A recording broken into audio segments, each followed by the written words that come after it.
Welcome to the Christie Taylor Show. I'm Christie Taylor. Happy October, fully into autumn. And with this month comes a very important topic to me, and that is domestic violence awareness. October is Domestic Violence Awareness Month. And to help me talk about this particular subject and shed light on great opportunities to help those who are struggling with this, those who are impacted by it, is going to be a very dear friend of mine who I've interviewed over the years, and she's back. We're talking Joyce Kyles. She's the founder of an amazing organization, Walking into a New Life. She's a speaker, an author, and a coach, award-winning, internationally accredited speaker, trainer, a two-time Amazon best-selling author, visionary coach and consultant, and once again, the founder and CEO of Walking into a New Life and the CEO of Joyce Kyles Consulting. Her humbling accolades, awards, and publications include features in the Huffington Post, Mogul, the Memphis Flyer, Tri-State Defender, Black Press USA, the New Orleans Tribune, also the Welcome Green Book for Black Tourists. And she's been named the 2017 Crime Victim Advocate of the Year. Joyce is also a proud wife, mother, Mimi, community advocate, and volunteer. Welcome to the Christie Taylor Show. Hi. Hey. How you doing, Christy? Thank you for having me. It's so good to see you. Prior to the show, I was like, wow, it's been a minute since I saw you. The last time was at Soulfish Cafe in Midtown. That's right. That's right. Me and one of our other mutual friends, and you were about to go on an excursion, work related, and we'll get into that. But Yes. first, I would love for people just to know, first of all, about Joyce Kyles. I know you are, got deep roots in Memphis. Let's talk about your brief bio. Okay. Well, first of all, again, thank you for having me on the show. Always a pleasure to work alongside of you. So I am Joyce Kyles. I am the founder and CEO of Walking into a New Life, and our mission is to provide community awareness as well as tangible resources for people who've been impacted by domestic violence. Then I also have my own Joyce Kyles Consulting business, where I do a lot of teaching, speaking, facilitating, coaching individually as well as groups. And so we spend a lot of time talking about just what your vision, what your goals may be, and how to manifest them so that you can create the life that you desire and deserve. So I love what I do in each space, and looking forward to being able to share a bit more about this topic with your viewers today. So thank you. You're very, very welcome. And thank you. And as always, even when I was doing traditional radio, you were one of the people that I always pulled on for my public affairs show. And I'm grateful to have you here again. Now, of course, with October being Domestic Violence Awareness Month, we do want to get into how you got into this particular space, also what took you abroad, and what you have going on here in 2020. Okay. Well, like so many people who work in social services, a lot of times, especially when you're doing your own thing, it comes from a place of personal experience.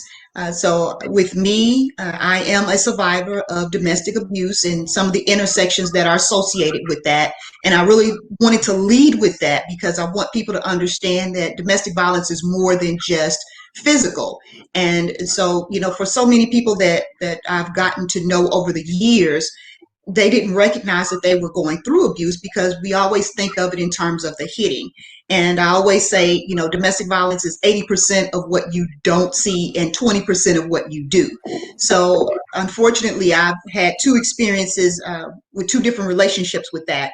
And so while the first one did have more physical abuse associated with it, I always say the second relationship was longer and it was worse because it was everything but physical. So, physical is easy to see. It's the other parts that we just kind of go with the flow with.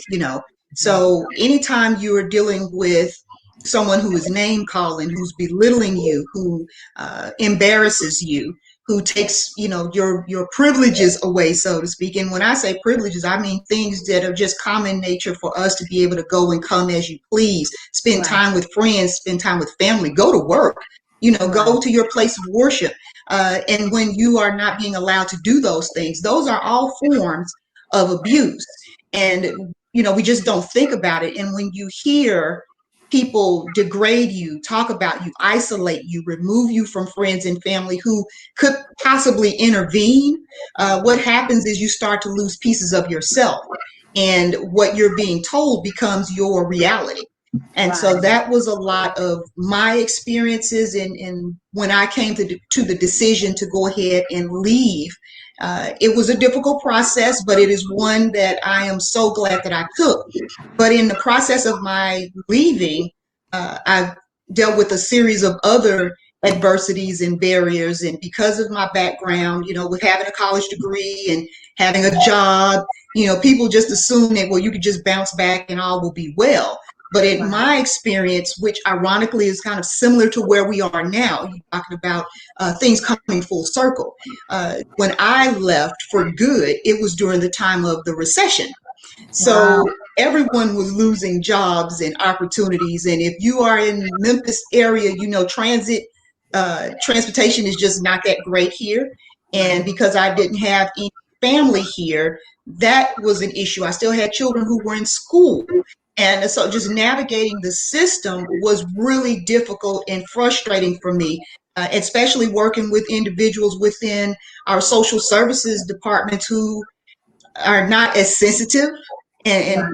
lack the empathy of Right. really understanding what abuse is. And I literally had someone tell me, well, you're smart, you're educated, you'll be fine, you'll bounce back. I had another one who told me, you're not trying hard enough. Wow. And this was in an effort for me to try to find a job and Woo. just receive the basic tangible needs. So when you ask how I came into this, I just started sharing my experiences honestly on social media, Oh, and had the opportunity right before our jobs were completely terminated, because there were 230 plus of us who were laid off at that time, but wow. had the good fortune, the blessing of interacting with a gentleman just as that transition was taking place, and encouraged me to start my own business. And in doing so, because I thought nobody's going to pay me to write or to speak or to share, and yes, they will. They do. So I want y'all to know they do. They do. um, they still do, They, which kind of leads to how the abroad came about. So in doing that, people would ask me the why behind the writing and the speaking and sharing. And so I would tell them about my experiences with abuse. And that turned into, can you come to my church? Can you talk to this youth group? Can you talk to this women's group? And it just grew from there. And so it really took a life of its own.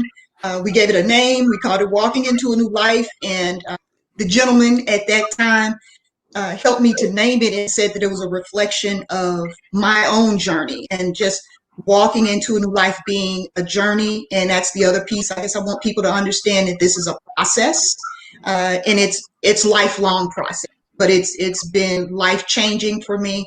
That gentleman later became my husband. So, a lot of great things that came as a result of my experiences. And so that's where Walking into a New Life came from. That's my personal quick synopsis. It led me to being a lot more comfortable with speaking, teaching, training, putting myself out there, and just being transparent and honest. And it allowed people to talk to me and to share with me in ways and in spaces that they had not always felt comfortable with, because I was honest and transparent. You have to be a bit guarded with some of the pieces of who you are because you don't want to exploit it. But just being me and sharing and doing what I've done. I have to thank one of my really good friends, Sherilyn Payton, who shared online about an opportunity to travel abroad, and she was able to do some referring. And so to have her to endorse me in Yeah. my work, that spoke volumes, because Sherilyn is very selective in the who's in the house. That's true. And That's so yeah, shout out to so, her. but with that, I thank her for it.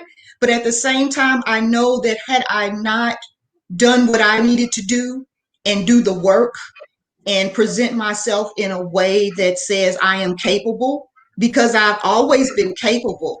But when you have someone in your ear who constantly makes you feel that you're not That's worthy, it. you Yes. know. And so for me, I Ooh. feel like I could have been doing a lot of what I'm doing now a long time ago, but I didn't have the confidence or the self-esteem to do it. So once I did and started really putting myself out there, then that gave other people the confidence in me to say, hey, there's this opportunity, there's this place to speak, this place to train.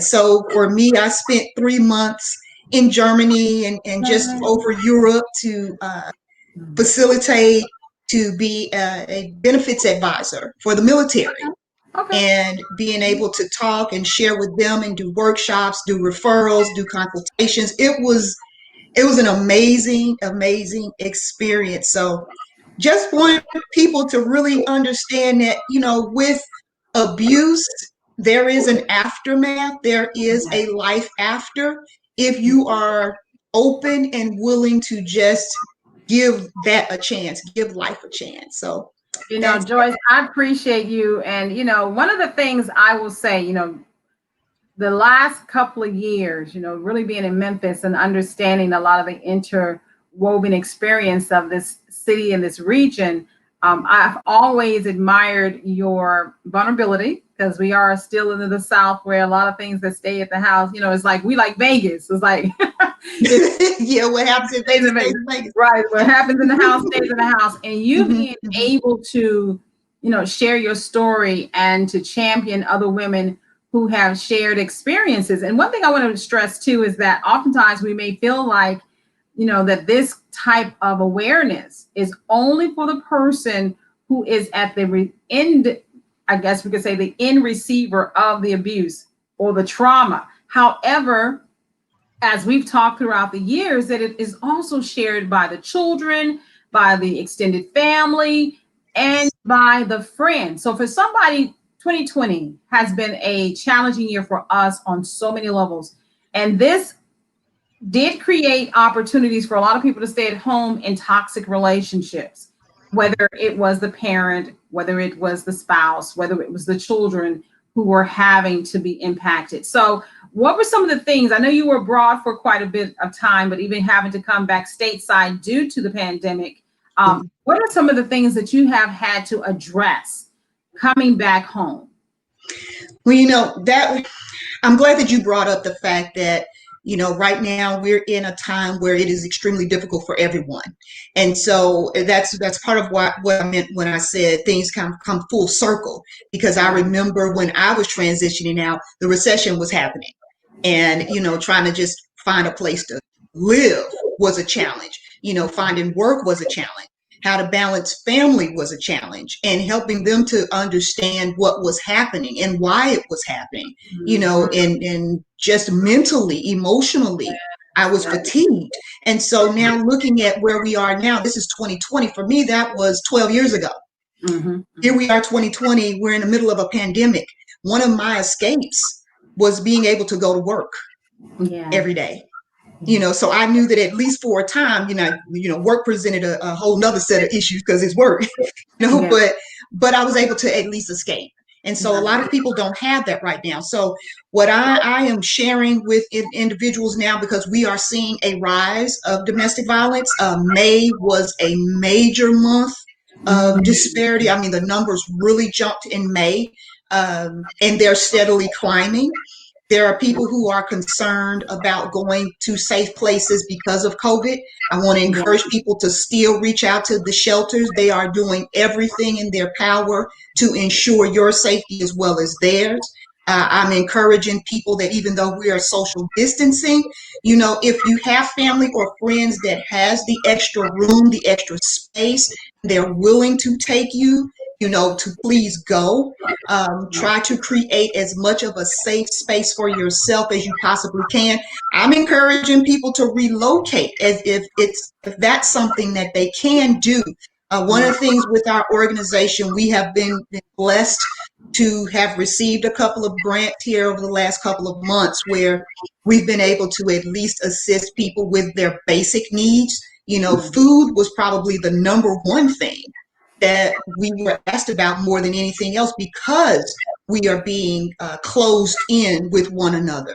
So, if you're in need of masks, you're in need of food, if you're in need of resources, being able to relocate. And sometimes it's not even relocating out of the city. Sometimes you just need to be able to relocate to a safe space while you're in transition to get to a shelter, or transition to get to a family member or a friend that can support you.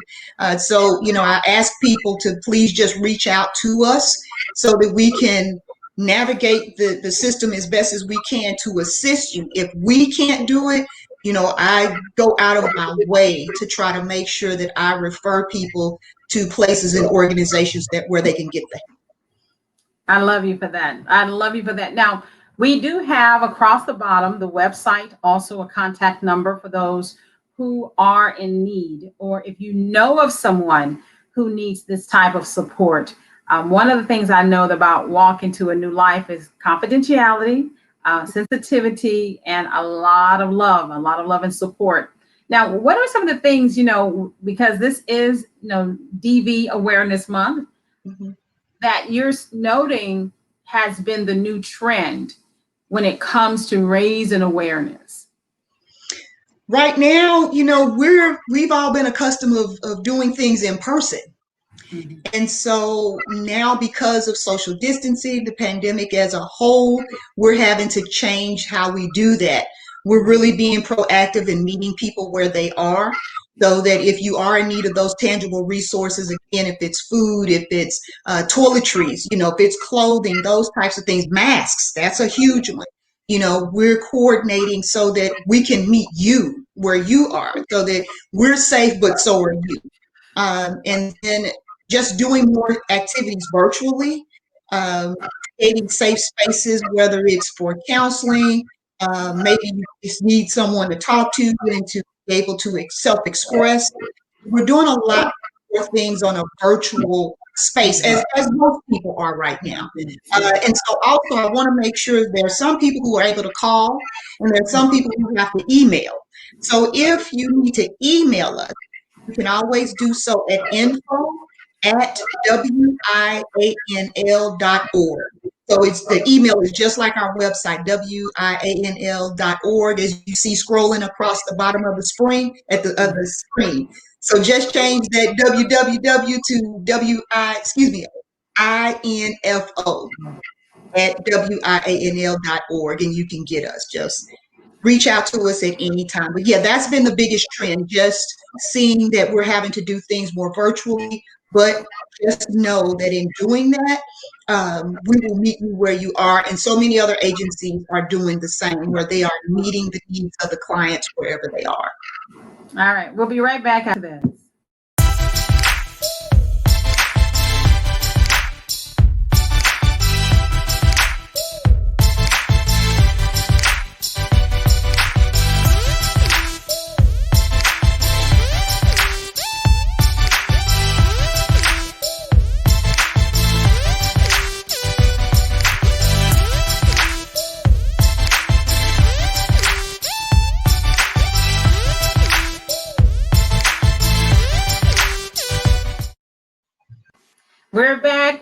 We're back with Joyce Kyles of Walking Into a New Life and the Joyce Kyles Consulting Service, Joyce Kyles Consulting to be exact.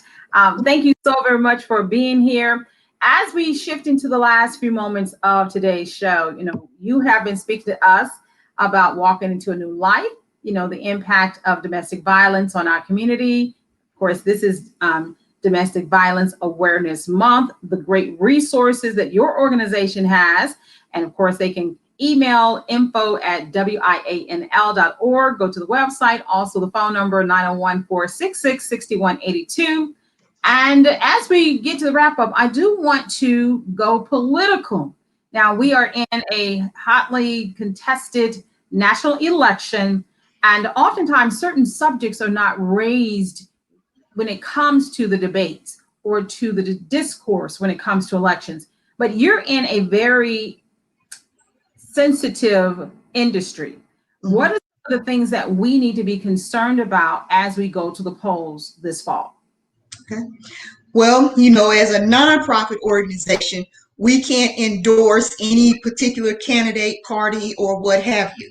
I will say, though, as Joyce Kyles, the individual, I am going to ask everyone who's viewing to please think about the issues that matter to you. This is important to me. Domestic violence is important to me. The intersections as it relates to, and that's important as I weave in the politicalness of all of this, because everything has been politicized at this point. So when you're going to the polls, I want you to think about the issues that matter to you. And specifically with domestic violence, there's a lot of intersections that go along with that. So health and wellness is a part of domestic violence. Reproductive health, reproductive justice is associated with domestic violence. Our economic justice platform is associated with domestic violence. Approximately 98% of those who go through domestic violence have also gone through some sort of financial abuse. So all those issues are important. So how we take care of our families is going to matter. And if that person is going through abuse, and hopefully you don't have a viewer today that's going through it. But the reality is, 1 in 4 women and 1 in 7 men do. And because of that, there's a very strong possibility that someone who's watching right now is going through abuse. So I want people to look at this, not just from the national elections, but your local elections. Get to know who your state representatives are in your district. Find out, what the senators are doing, and ask. I was on a platform earlier today, just as a listener, just as an attendee, and they were talking about voting rights. And, I'm going to encourage you all to vote early. Go early while, you don't have to be concerned about which poll to go to, because early voting, you're open to go at any of them. Make sure you have your ID with you, and go early, because the lines are usually not very long. I know we have this absentee ballot as a possibility, but I'm encouraging people to, if you can go early, just go vote. Don't rely on the post office that has been challenged. I just got a package that we have been trying to get for a month now. Wow. We just got it yesterday, so, and that was just something that we wanted around the house. Something as important as your vote. Your vote is your voice. Do not allow anybody to tell you that it does not count. Do not buy into that hype. Use your voice. Your rights matter.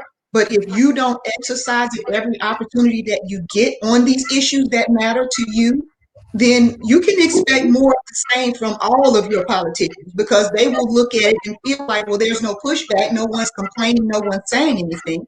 So we will continue on with the 1 year, 2 year, 4 year, whatever term they have. So that's what I would say. DV is an important issue of mine specifically, but there are so many intersections that are attached to it. Again, between your mental health, your reproductive health, your emotional and financial well-being, they're all connected to domestic violence in some way. So your voice is my voice, and my voice is your voice. And I think our collective voices need to be heard. So go to the polls. Thank you very much. Oftentimes, I like the fact that when we understand the broader concept and of an issue and how the intersections, it's so very important to represent those. You may not be in a relationship or even know someone intimately who has suffered or is going through this, but the economic issues, the mental health, even the fact that funding for, different causes. So I appreciate you bringing that point out. Now, when it comes to support, of course, all things don't come from the state or the city or federal funding. You did speak earlier about receiving grants. Now, let's talk about that particular aspect and how people can also support you as donors. Okay, wonderful. Thank you. Of course, we have, ways to be able to donate on our website, through PayPal, through Cash App, those types of things. And because we are a 501c3, that does allow those donations to be tax deductible. When I speak on grants, we've never, as long as we've been in operation, we've never had any state grants. We've never had any federal grants. There are a lot of contingencies that come with that. And that's not to say that we won't look into doing those, but we have always operated as a grassroots type of organization. And So the people that have poured into us, whether it's been through private donors, private funding, and then those grants have been local grants, individuals who know our work, agencies that know our work and our desire to help individuals with those tangible resources. We truly work to be a boots on the ground type of organization. So I'm just going to ask as we move forward into this financial literacy piece that we're doing, which is more inclusive of health and wellness, not just teaching you about your bank books and things like that, because if you only have X number of dollars in, there's only so much balancing, you can do, but that is a part of it. We want to teach you on how to, cook on a budget, how to shop on a budget. We want to do check-ins on your health and wellness. We want to encourage you to get back into the job force. Or in this case, I'm a prime example of what entrepreneurship looks like. So, if you want to start your own business, how can we help you get started with that piece? So not only are we doing things for the tangibles, the soap, the dishwashing liquid, the detergent, the sanitary napkins, those things that we take for granted that people need, we're always going to provide that. We're going to always do Pamper and Support Day. And I do want to share that as something that I would really like for people to buy into and pour into. We have done Pamper and Support Day since 2012. And what that is an opportunity for us to be able to give victims and survivors self-care guides, self-care packages. They've been able to get clothes, shoes, toiletries. We spend time talking about different subject matters. Then we would do things like massages, manicures, pedicures, so yoga, all of that. So now we're moving more into a virtual space, so we can't do it in person, but we're still taking those donations because we're creating self-care bags to give to those victims and survivors. And then we're creating a platform where we can do things more virtually since we can't actually be in person. But we don't want to lose the momentum of that. And again, we still want to be able to give those stipends and things to individuals who they just need a helping hand. So PayPal, Cash App, if you have some grants that you have, that have unrestricted or restricted funds, let us know what the restrictions are so that we can make sure that we are in compliance. We need the help now more than ever. There are people who are sheltering in place who are dying to live, and we're trying to give them options and opportunities to be able to not only just survive and thrive, but to be able to reach back and help someone else who may be going through. Because to your point very quickly, what you said about this not just impacting the individual, it impacts the families, the friends, everyone. It's so much more than the two people. It's the children, and again, just as domestic violence has risen for adults, the domestic violence or sexual violence against children has also increased. So we have to think about it's not just the adults that sheltering in place, it's these children too. And for a lot of them, school was an outlet for them. And now they're at home. So that's a whole nother subject and conversation. So your help and your support, your donations, they don't just help the parents, it's also helping those children with what they need so that they can all live in a community that they deserve and to live in peace. Joyce Kyles, walking into a new life, also the CEO of Joyce Kyles Consulting. Be sure to reach out to her, support her organization, and remember, it takes all of us to improve the lives of all. Thank you, and we'll see you next time.